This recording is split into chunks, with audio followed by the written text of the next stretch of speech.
So when Mad Max Fury Road first came out, I kid you not, I probably saw it in the theater 5 or 6 times.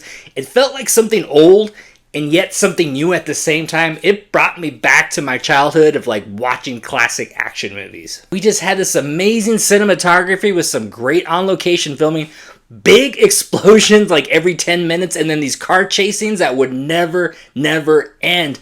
And I kid you not, my eyes were so visually happy. I really loved the new actors and the characters that they portrayed, and I really enjoyed the neat new characters that we got in the film also. And if I remember correctly, it was a successful movie, and not only that, people would not stop talking about it. And I remember they were already in talks for another movie, and Tom Hardy was signed on to do 3 other films. So here's my review for Furiosa, Mistress of Destruction.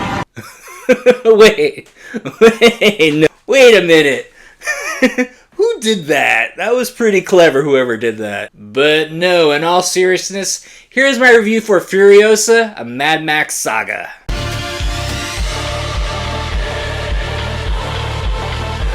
So this film is actually a prequel, and we're looking into Furiosa's origin story and how her life began in the Green Place, and then how it later went on into the Wasteland, and who took it all from her.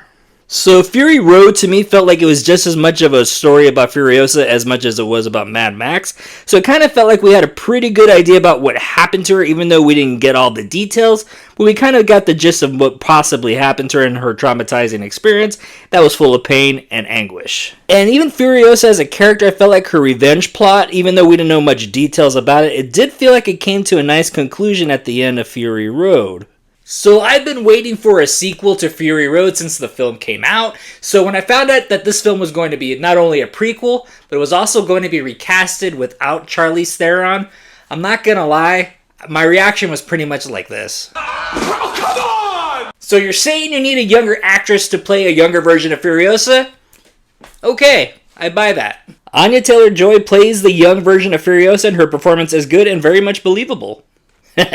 So Chris Hemsworth plays Dementus, the main villain of this film. And you could definitely tell Chris Hemsworth is having a good time, because this is a very different character to what we're used to seeing him. And not only is his character kind of cartoony, but at the same time very sadistic. Oh man, they did such an amazing yet funny job with that nose and those chompers. I was waiting for him to go, ah, ah, ah, ah. As much of a bad villain or bad character that he is, there are moments in the film where I kind of liked him. The Wasteland universe is very interesting in the amount of silly yet deadly villains that we have in this world. There's so much more potential for more movies. It was great to get back to the Wasteland and have this adrenaline-fueled ride, but I do have some issues.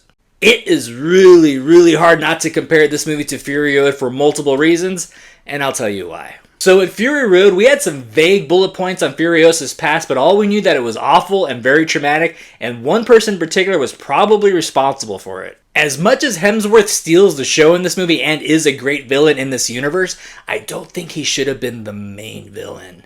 The revenge plot against him just didn't work for me. It didn't feel satisfying or earned, especially if you compare it to this scene with Immortan Joe. Remember me? Like, that scene was just so impactful, and you felt that. You were just like, ugh! Yet we didn't know anything. Like, seriously, I feel like Immortan Joe should have been the root of all the bad that happened to the character of Furiosa, and Dementus probably should have been like the reoccurring villain, kind of like Cillian Murphy was in the Nolan Batman universe. And also, Fury Road set the standards really high, not just with the action sequences and the cinematography, but those amazing stunts with those awesome vehicles, all that done with little to no CGI. Where in this film, Furiosa, yes, they do raise the stakes a lot, but at the same time, they're using a lot more CGI. And honestly, I actually kind of get it, because, like, how do you top the last film without using CGI? Like, how do you get your actors to perform on a moving set safely? How do you get your stunt crew to perform all this safely? So when I think about it like that, yeah, I definitely get it, but at the same time, it just can't compare to the last film. This prequel not only showed some older characters that we've seen before, we also have a lot of new characters. But this just might be a me thing, but I really like the newer characters that we got in Fury Road, because I thought the older ladies from the Green Place were so cool and so awesome. I wanted more of them in the movie. This one has all her teeth. And I do understand there was some tension between the actors on Fury Road, possibly due to all the stunts and all the stuff they had to do on those moving sets. But I really thought Charlize Theron and Tom Hardy had really good chemistry together, so I really hope we do get to see that version of Mad Max and Furiosa together again in another movie.